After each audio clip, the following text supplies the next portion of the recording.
Hello, xin chào các bạn đã quay trở lại với review 5 phút. Ở cuối tập 25, sau màn thể hiện vô cùng xuất sắc, Thải Nhi đã có tên trong danh sách top 10 thích khách tiến vào đoàn giam ma. Trái ngược với nàng, khi tiến vào một cách dễ dàng, thì lúc này Long Hạo Thần đang phải chuẩn bị đối đầu với một tên cường giả ngũ giai kỵ sĩ. Sau tiếng báo hiệu vang lên, Long Hạo Thần kiên định sải bước tiến vào sàn đấu. Ở phía đối diện hắn, thiếu niên kia có vẻ vô cùng tự tin. Hắn ta biết rõ ràng sự chênh lệch giữa cấp 4 và cấp 5 lớn đến nhường nào. Cùng hai cuộc tranh tài tước không có bất kỳ khác nhau, kèm từ người trọng tài hô một tiếng tranh tài bắt đầu, Long Hạo Thần thân thể xung quanh trong nháy mắt dâng lên kim sắc quang vụ, như cũ vẫn là tụ thế. Kỵ sĩ số 4 ánh mắt sáng lệnh chợt lóe, thi triển đột kích, kỹ năng ngũ giai kỵ sĩ bằng vào linh lực cường đại ủng hộ có thể bộc phát ra so với tốc độ xung phong nhanh hơn. Hơn nữa, lại càng ổn định rất nhanh hướng về phía Long Hạo Thần phát động công kích. Cùng lúc đó, một tầng kim quang nồng nặc cũng từ trên người kỵ sĩ số 4 tỏa ra. Những kim quang này không giống như Long Hạo Thần trên người tản ra màu vàng kim mà hoàn toàn nội liễm. Thoạt nhìn giống như là một tầng áo giáp thật mỏng bao trùm trên người hắn, chính là linh lực hóa lỏng sinh ra hiệu quả. Phần biến hóa này cũng đồng thời ra hiện ra trên vũ khí trong tay hắn.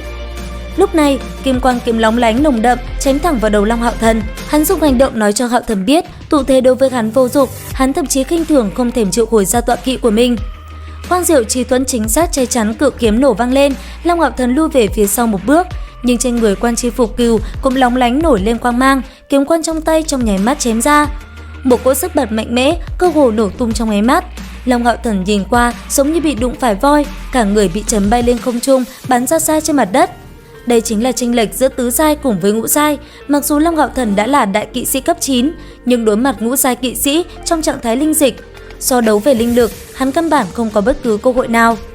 Kỵ sĩ số 4 linh lực hóa lỏng thi triển ra quang trảm kiếm, quả thực giống như mũi kiếm dọc theo người, trực tiếp oanh kích. Long Hạo Thần trong lúc cấp thiết chỉ kịp đem quang diệu chi thuẫn ngăn chặn trước người. Lúc này hắn chỉ kịp dùng một thánh quang thấm thuẫn phụ trợ phòng ngự, nhưng mà khi tên ngũ giai kia xuất hiện trước mặt hắn, thánh quang thấm thuẫn vỡ tan tành. Long Hạo Thần phun ra một ngụm tiên huyết, cả người hung hăng đập mạnh trên mặt đất. Phía dưới khán đài, người xem được một pha mãn nhãn, Giáo Khoa cùng với Lý Hinh không khỏi lo lắng cho Long Hạo Thần.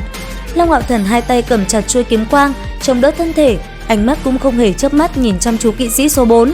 Trong mắt của hắn hiện lên kiên định cùng chấp nhất, cũng không bởi vì chính mình bị thương mà sinh ra nửa phần biến hóa.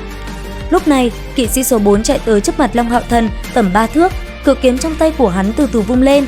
Hắn cố ý để động tác chậm như vậy, vì hắn thích nhìn nhất là đối thủ trước thực lực cường đại của mình mà không làm gì được. Đáng tiếc, trên người Long Hạo Thần hắn không thấy thần sắc biến hóa như vậy, kiên cường bất khuất, trong con người Long Hạo Thần chỉ có cố định. Kết thúc đi, kỵ sĩ số 4 hét lên. Đối với chấp nhất của Long Hạo Thần, hắn rõ ràng rất khó chịu. Cự kiếm chém thẳng tới Long Hạo Thần lần này hoàn toàn là chí mạng. Ngay trong nháy mắt này, trong con ngươi vàng kim trong suốt của Long Hạo Thần chợt bắn ra vẻ phong duệ như đao bén nhọn. Bộ vầng kim quang rực rỡ chợt tụ xung quanh thân thể Long Hạo Thần, hướng về phía trước lao ra, chính là kỹ năng của trường giới kỵ sĩ Thăng Thiên Trận. Cự kiếm bị Thăng Thiên Trận xông tới, tốc độ rơi xuống nhất thời chậm một nhịp. Sau đó lại là một màn hào quang từ Long Hạo Thần trên người phát ra, thánh quang cháo.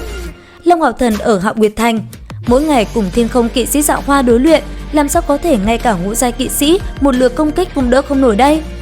Hơn nữa, từ nhỏ hắn đã cùng cha mình chịu huấn luyện địa ngục, trải qua vô vàn khó khăn. Lúc này sao có thể dễ dàng chịu thua cơ chứ? Hắn đúng là bị thương, nhưng đó là bởi vì hắn căn bản không xuất toàn lực, chính là ẩn nhẫn bày ra trình độ yếu kém của mình trước mặt quân địch để chờ đợi cơ hội.